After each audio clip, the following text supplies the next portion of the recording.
আমি Bubly. Mega cricket একটি জুয়া কোম্পানির শুভেচ্ছা দূত হয়েছেন ঢাকাই সিনেমার চিত্রনায়িকা শবনম বুবলি। প্রতিষ্ঠানটির জুয়ার অ্যাপের প্রচারণামূলক ভিডিও নিজের ফেসবুক পেজে শেয়ার করেছেন তিনি, যেখানে বুবলিকে বলতে শোনা যায়, আমি বুবলি, মেগা ক্রিকেট ওয়ার্ল্ডের একজন শুভেচ্ছা দূত। তোমরা কি সবাই তৈরি আছো অনলাইন স্পোর্টস এবং ক্রিকেট অভিজ্ঞতাকে নেক্সট লেভেলে নিয়ে যাওয়ার জন্য? শুধুমাত্র একটি আঙুলের ছোঁয়ায় সুযোগ হাতছাড়া করো না। জেতার আনন্দ উপভোগ করো নিরাপত্তার স্বার্থে, যেখানে খেলা শুধু জেতার জন্য।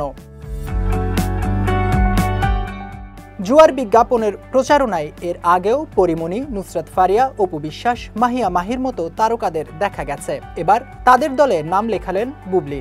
প্রথমবারের মতো কোনো জুয়া কোম্পানির শুভেচ্ছা দূত হয়েছেন তিনি, যে কারণে ভক্তদেরও সমালোচনা শুনতে হচ্ছে এই নায়িকাকে।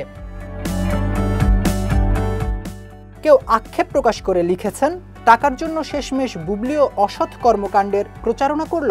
আবার কেউ কেউ বলেছেন, নিজ ভক্তদেরও জুয়াতে উৎসাহিত করলেন অভিনেত্রী। যদিও বুবলি ভক্তদের মন্তব্যের বিপরীতে কোনো জবাব দেননি।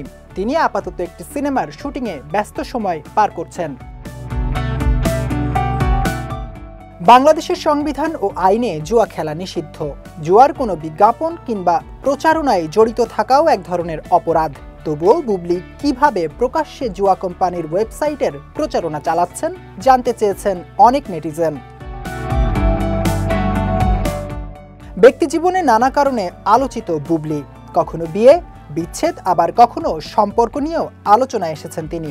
সবশেষ নিজের পালকে যুক্ত করলেন জুয়ার বিজ্ঞাপন বিতর্ক।